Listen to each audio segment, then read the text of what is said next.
کرام ہمارے ساتھ یہاں تشریف فرما ہیں جناب قبلہ مفتی سہیل حمدی صاحب، مفتی عامر صاحب، علامہ شجاع الدین شیخ صاحب، قبلہ مولانا محمد رضا داؤدانی صاحب، خوش آمدید، سب کا بہت بہت شکریہ۔ ابتداً تو میں چاہوں گا داؤدانی صاحب آپ اور مفتی عامر صاحب آپ ذرا بتا دیجیے گا کہ ظاہر اب یہ ماہ رمضان کے آخری عشرے کی دوسری طاق رات، تو ممکنہ شب قدر میں سے ایک، اس شب کے حوالے سے ایک منٹ کا بات بیان فرما دیجیے گا، پھر ہم سوالات لیتے ہیں لوگوں سے۔ آغاز کرتا ہوں جناب۔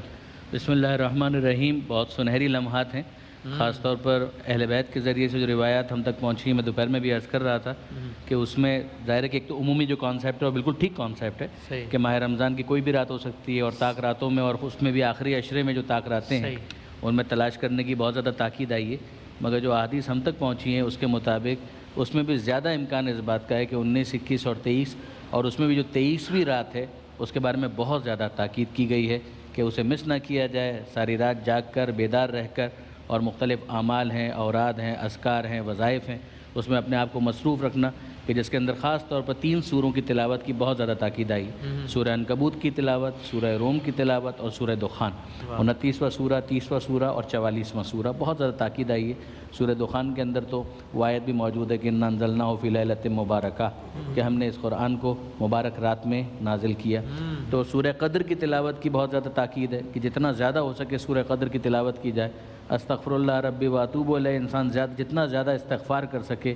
صدقے کی بہت زیادہ تاکید آئی ہے کہ اس رات میں صدقے کو اگنور نہ کیا جائے، مس نہ کیا جائے۔ یہ پروردگار عالم کی قربتوں کی اور قربتوں میں اضافے کی ایک بہت ممد اور معاون ایک ٹول ہے پروردگار عالم کی طرف سے، کہ جس سے انسان خدا سے قریب ہو سکتا ہے۔ اور اسی طریقے سے جو نماز تہجد ہے اس کی بہت زیادہ تاکید آئی ہے کہ عام راتوں میں بھی پڑھیں، لیکن اس رات میں تو خاص طور پر انسان شب قدر کی اس رات میں، ممکنہ شب قدر کی اس رات میں نماز شب کو فراموش نہ کرے اور اس فائدے کو حاصل کرے۔ اور پھر اگر آپ اعمال کے یہاں جو ہمارے یہاں ترتیب ہے اس کو اگر آپ دیکھیں گے تو آپ کو نظر آئے گا کہ ہر بڑے ایونٹ پر امام حسین علیہ السلام کی زیارت پڑھنے کی تاکید بہت زیادہ آتی ہے۔ تو یہاں پر بھی وہ تاکید آپ کو ملے گی کہ زیارت امام حسین علیہ السلام پڑھ کر پیغمبر اکرم کو پرسا دیا جائے، اور ساتھ ہی ساتھ اس بات کی تشدید کی جائے۔ اس کے اندر یہ الفاظ ہیں کہ اشہد انک قد اقمت الصلاۃ وآتیت الزکاۃ وامرت بالمعروف ونہیت عن المنکر، کہ میں اس بات کی گواہی دیتا ہوں کہ آپ نے نماز کو قائم کیا، آپ نے زکوٰۃ کو ادا کیا، آپ نے امر بالمعروف کیا، نہی عن المنکر کیا۔ اس زیارت کے ذریعے سے اس کو سمجھایا گیا ہے کہ دیکھو قیام صلاۃ، اقامہ صلاۃ، اقامہ نماز، اسی طریقے سے ایتاء زکوٰۃ، اور اسی طریقے سے امر بالمعروف نہی عن المنکر، یہ وہ فرائض ہیں کہ جس حسین کو تم مانتے ہو اس نے اس کو ادا کیا تھا، تو آج شب قدر میں اس بات کا عہد کرو کہ تم بھی اس کے اندر کسی قسم کی کمی اور کوتاہی نہیں کرو گے۔ جی مفتی عامر صاحب۔ بسم اللہ الرحمن الرحیم۔ بہت خوبصورت کلام فرمایا رضا صاحب نے۔ حدیث پاک میں آتا ہے ان اللہ وطر و یحب الوطر، اللہ تبارک و تعالیٰ بھی طاق ہے اور طاق کو پسند کرتا ہے۔ اللہ تبارک و تعالیٰ ایک ہے، جفت نہیں ہے۔ اللہ تبارک و تعالیٰ کی شان تنہا ہے، وہ اکیلا ہے، اور اس طرح کی چیزوں کو بھی اللہ تبارک و تعالیٰ حدیث میں آتا ہے پسند کرتا ہے۔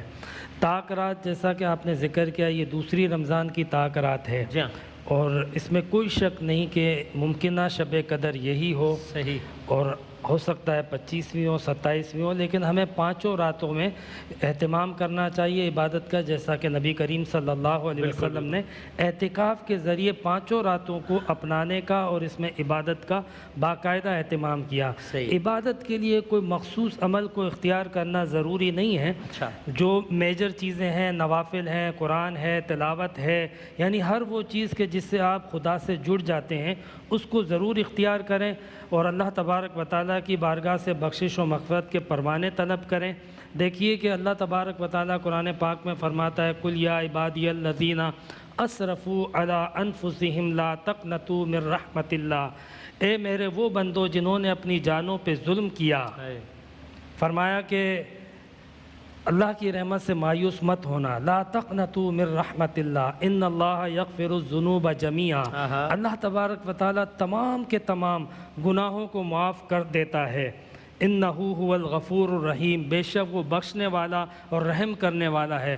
قرآن پاک میں جو اللہ تبارک و تعالیٰ نے اپنا یہ تعارف پیش کیا ہے کہ میری رحمت سے مایوس نہیں ہونا، میں گناہوں کو معاف کرتا ہوں، میں رحم کرنے والا ہوں، میں بخشنے والا ہوں، یہ عمومی اللہ تبارک و تعالیٰ کا وصف ان راتوں کے اندر اور زیادہ بندوں سے قریب اور بندوں سے متوجہ ہو جاتا ہے۔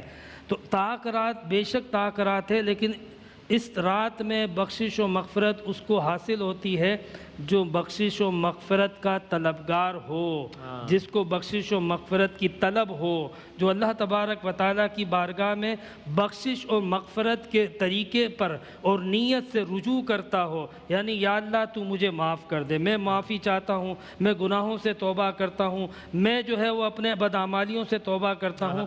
بندہ ارادہ کرے، نیت کرے، اس کی بارگاہ میں بڑھے، تو پھر تو ایسے طلبگاروں کے لیے بخشش کے باقاعدہ پروانے جاری ہوتے ہیں۔ لیکن ایک شخص بے فکر رہ جائے، اور وسیم بھائی اس وقت بھی کئی لوگ ہیں جو اس رات کی اہمیت سے بے خبر، بے فکر ہیں، تو وہ بد نصیب نہیں ہے۔ مطلب اس رات میں اللہ کا ذکر نہ کریں، اللہ سے بخشش و مغفرت طلب نہ کریں، اور اللہ تبارک و تعالیٰ کا ذکر، اس کی عبادت نہ کریں، اس کی بارگاہ سے اس کی طرف رجوع کرنے سے محروم رہیں، تو یہ تو سب سے بڑی محرومی اور بد نصیبی ہے۔ اللہ تعالیٰ ہمیں اس محرومی سے، اس بد نصیبی سے محفوظ فرمائے۔ الہ آمین، الہ آمین، جزاک اللہ، جزاک اللہ۔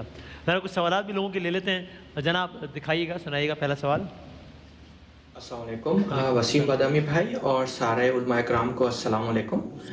میرا نام عدنان ہے، میں کینیڈا سے بات کر رہا ہوں۔ میرا سوال علماء اکرام سے یہ ہے کہ ہم لوگ جو یہاں جاب کرتے ہیں اس پہ ہمارا 30-40% ٹیکس ڈیڈکٹ کر لیتی ہے گورنمنٹ، صحیح ہے، تو اور ہم کو یہ کہتی ہے کہ یہ پیسے انہوں نے کینیڈین ہیلتھ سسٹم کی مد میں اور سینئرز کی پینشن میں اور لو انکم فیملیز کو دینے میں خرچ کرتے ہیں۔ صحیح ہے، صحیح۔ میرا سوال یہ ہے کہ کیا ہماری اس طرح سے زکوٰۃ ادا ہو گئی یا ہمیں پھر بھی زکوٰۃ ادا کرنی ہوگی؟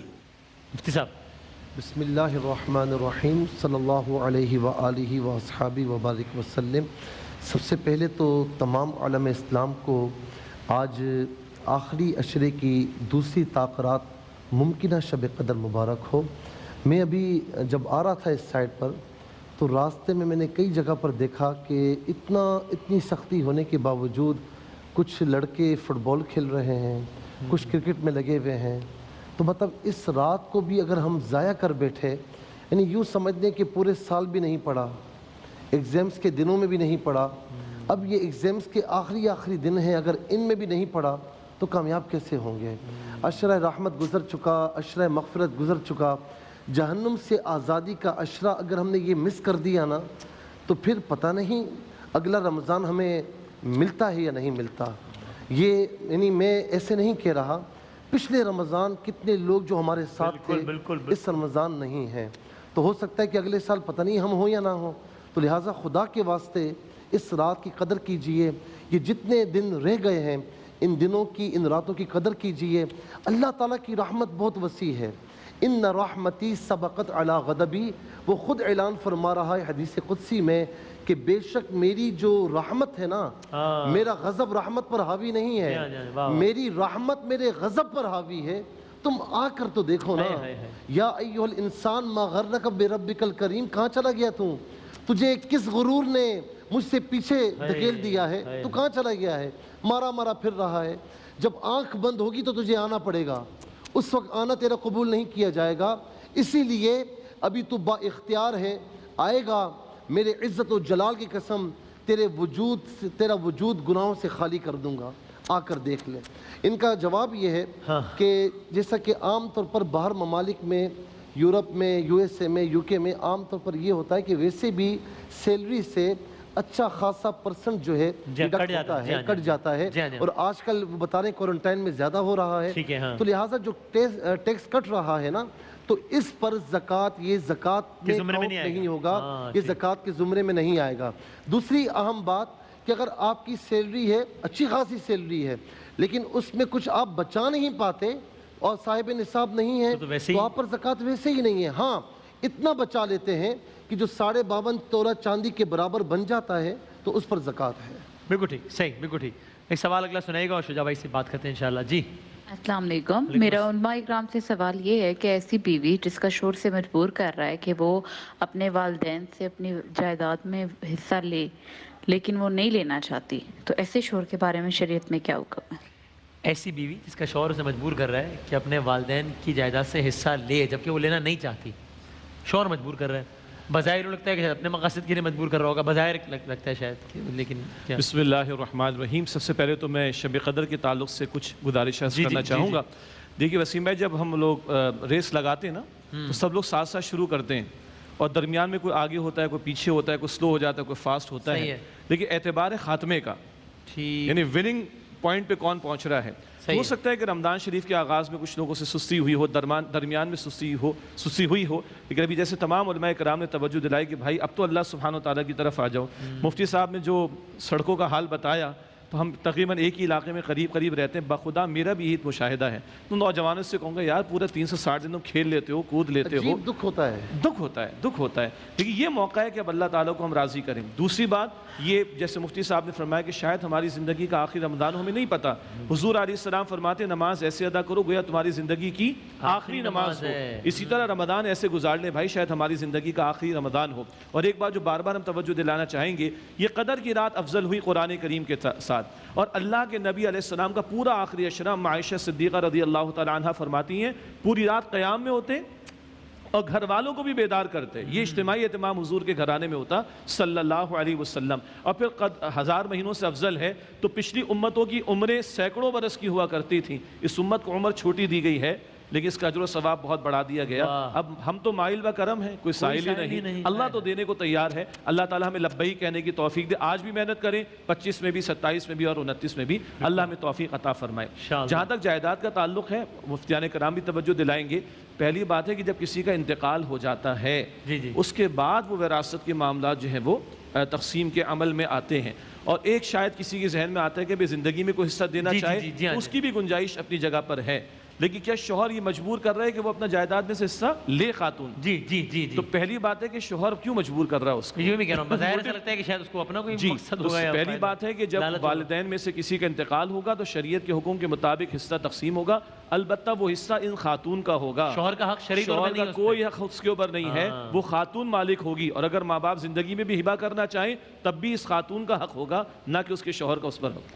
بالکل صحیح، ٹھیک۔ لیکن اگر شوہر یہ مجبور کر رہا ہو کہ مثلاً اب تمہارے تو اپنے باپ سے کہو کہ بھائی اس کے پاس جو مثلاً 1 کروڑ روپے ہیں اس کا بٹوارا کر جائے، اب آخری عمر میں تو ہے، کیا کتنا جی لینا ہے انہوں نے، بٹوارا کر لیں تاکہ کچھ حصہ تمہارے پاس بھی آ جائے۔ تمہارے پاس آئے نا، اس کو کیا پریشانی ہے؟ سمجھ میں نہیں آ رہی نا بات۔ اس کو ہتھیانا ہوگا اس کو نہیں، دیکھیے اگر آئے گا بھی تو اس خاتون کی اپنی ملکیت کا معاملہ ہے، اس کی ملکیت میں آ گیا وہ جو چاہے سو کرے، لیکن یہ کمپلشن کے ذریعے شوہر کا ایسا کرنا قطر وہ نہیں مناسب۔ بالکل صحیح، بالکل صحیح، ٹھیک۔ میں 5 منٹ میں کوئکلی ایک دو سوالات جی دکھائیے گا، سنائیے گا۔ میرا سوال یہ تھا کہ میڈیکل کے اسٹوڈنٹس کو ڈائسیکشن کرنے کے لیے جو اینیملز پرووائڈ کیے جاتے ہیں، بعض اوقات ایسا ہوتا ہے کہ ان کی سانسیں چل رہی ہوتی ہیں، مطلب وہ بے ہوش ہوتے ہیں، تو ان کا ڈائسیکشن ہم کریں گے تو ہمیں انہیں مارنے کا گناہ بھی کیا ہمارے ہی سر آئے گا؟ صحیح، انٹرسٹنگ۔ بنیادی طور پر عام طور پر جو طریقہ کار اختیار کیا جاتا ہے کہ ان کو دوا وغیرہ کلوروفارم وغیرہ سنگھا کر بے ہوش کر دیا جاتا ہے، اور پھر اس کے اوپر وہ سارے عمل کیے جاتے ہیں ڈائسیکشن، اور اس کے ذریعے سے پرپس کیا ہے لرننگ نا، کہ ایک پریکٹیکلی اس کو زیادہ ایک نو ہاؤ حاصل ہو سکے، وہ اس تجربے کے ذریعے سے زیادہ بہتر انڈرسٹینڈنگ حاصل کر سکے۔ مثلاً فراگ کا ڈائسیکشن ہو رہا ہے، ایون کاکروچز کا ڈائسیکشن ہوتا ہے، تو اس کا پرپس یہی ہوتا ہے کہ ان کا کیا ریسپریٹری سسٹم ہے، ان کا کیا ڈائجسٹو سسٹم ہے، یہ تمام تر چیزیں، اس کو ایک ضرورت مانا گیا ہے کہ اس کے ذریعے سے میڈیکل کے اسٹوڈنٹس اپنی اویئرنیس کو بہتر طور پر بڑھاتے ہیں، اور اس کے بعد مستقبل میں ہیومن ہیلتھ چونکہ اس کے اوپر ڈیپینڈ کرتی ہے، لہٰذا اس کے کرنے میں کوئی حرج نہیں۔ وہی انداز اختیار کیا جانا چاہیے کہ وہ بے حس ہو چکے ہوں، ان کو اس بات کا احساس نہ ہو، تاکہ کم سے کم تکلیف ہو، لیکن بہرحال اس ڈائسیکشن پروسیس کو ایک میڈیکل سائنس کی بھی ضرورت مانا گیا ہے، اور چونکہ انسانی جسم اور انسانی صحت اس کے اوپر موقوف ہے، لہٰذا اس کی اجازت دی گئی۔ اچھا، اس میں فقہ حنفیہ کا ایسا ہی ہے مسئلہ؟ بالکل ایسا ہی۔ ٹھیک ٹھیک، جی جی سنائیے گا اگلا سوال۔ میرا آپ لوگوں سے سوال ہے کہ میرا ایک بھائی ہے، وہ احمد نام ہے اس کا، تو کیا مطلب ہم اس کو پیار سے چنٹو چنٹو بلاتے ہیں، چنٹو بلاتے ہیں؟ کیا یہ بولنا گناہ ہے؟ ہم تو لاڈی سے کہتے ہیں۔ ہم تو لاڈی سے کہتے ہیں، احمد کو چنٹو، احمد کو چنٹو کہہ سکتے ہیں نہیں کہتے؟ بتائیں، وہ ہمارا ایک احمد آتا ہے، میں اس کو ڈاک صاحب کہتا ہوں جی۔ دیکھیں لفظ احمد تو نبی کریم صلی اللہ علیہ وسلم کے ناموں میں سے ایک نام ہے جو سابقہ کتابوں میں تھا، تو خود اس لفظ کو نہ بگاڑا جائے، لیکن اگر کسی کا احمد نام ہے اور اس کو پیار سے، وہ بھی پیار سے کہہ رہی ہیں، تو پیار سے